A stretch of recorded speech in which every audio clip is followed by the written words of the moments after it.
महाराष्ट्र एकसंघ राहू नये याच्यासाठी मग जातीची विष पसरवलं जातात, जातीचं विष. ते जरांगे पाटील ज्यावेळेला उपोषणाला बसले होते, मी गेलो होतो तिकडे, त्यांच्या समोर सांगितलं हे होणार नाही.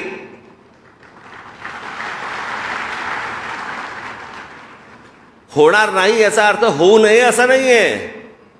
टेक्निकली हे होऊ शकत नाही. मागे एकदा सगळे मोर्चे निघाले होते, एक मराठा लाख मराठा, सगळे मोर्चे निघाले, सगळ्या बाजून निघाले, सगळे आले, मुंबईमध्ये आले, सगळीकडे झाले. काय झालं पुढे?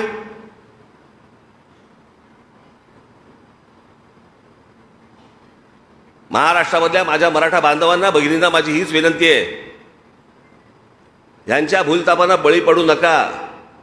जी गोष्ट घडू शकत नाही, होऊ शकत नाही, याची हे आश्वासन देत आहेत.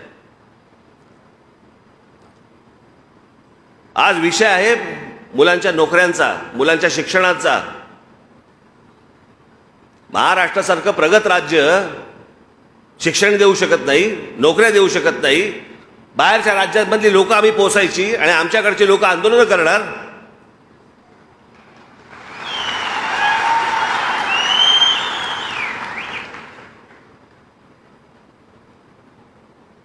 या राज्याला सहज शक्य आहे.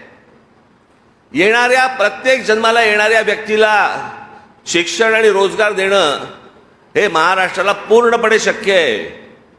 पण महाराष्ट्र तुम्ही एकत्र राहताच कामा नये, तुम्ही मराठी म्हणून एकत्र असताच कामा नये.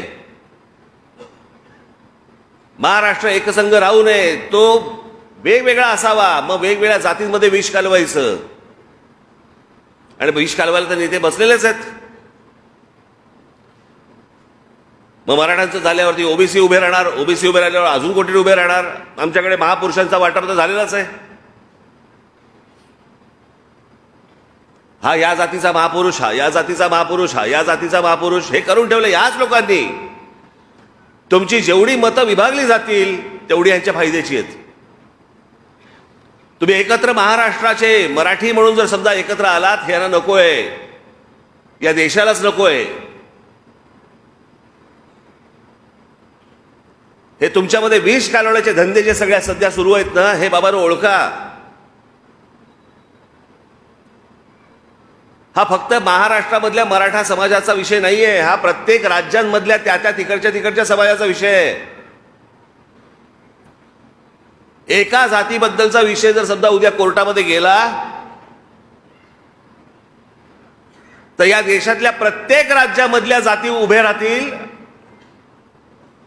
आणि हा आरक्षणाचा विषय अख्ख्या देशभर पेटेल. जे होऊ शकत नाही, जे सुप्रीम कोर्टात होऊ शकत नाही, त्याच्यासाठी अधिवेशन घ्यावं लागेल लोकसभेचं. ते घेता येणार नाही जोपर्यंत निर्णय येणार नाही तोपर्यंत. काहीतरी वकिलांशी बोलून बघा. मी खोटं नाही सांगत आहे. मला तुम्हाला फक्त एवढंच सांगायचं आहे, हे ज्या प्रकारच्या भूलथापा देऊन जातीमध्ये विष कालवून तुमच्याकडनं जी मतं ओरबडून घेतात ना,